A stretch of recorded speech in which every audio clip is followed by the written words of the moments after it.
While the season 2 premiere of Batwoman is all about introducing us to Javicia Leslie as Ryan Wilder, the second episode is all about blending her into the ongoing storylines. This includes Sophia taking more of a role after only being teased last year, Julia and Alice getting more tied together with their plotlines, and Ryan being smart enough to figure out who Alice is, and for the city of Gotham to actually miss Kate as their Batwoman.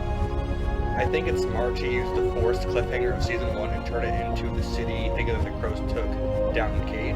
I think it was a really good way to just use this abandoned plot line and to use it to propel your new story forward. But when Alice is grieving in her way, she wants to find who this new Batwoman is, so she feeds, through Mouse's dead corpse, the poison that will kill Gotham, because she wants everyone to know that she is here, and she's also kind of angry and sad and grieving. After a brief tete-a-tete with Alice, Ryan ends up going down and getting the bats to follow her and a signal to explode the bats. Despite her willingness to kill Alice, it does seem like the good spirit in her does want to help people still. I think the convenience store sequence is a good showcase of her doing her best even when the people don't give her the benefits.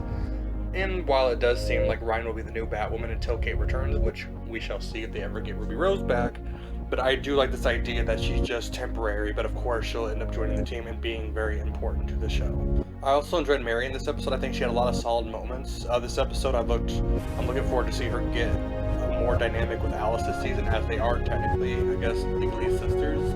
So it's an interesting back and forth, and I don't think that she will put up with Alice the way that Kate did. Honestly, if Alice ends up surviving this season, it will be much of a surprise considering people are not as keen on keeping her alive as Kate was. But with mentions of Sophia coming, it seems like we'll be getting a little League of Assassins involved in the show as well, which is always interesting as that is very important to Batman lore. But a solid second episode, and so far I think the season is successfully launching itself off the first season.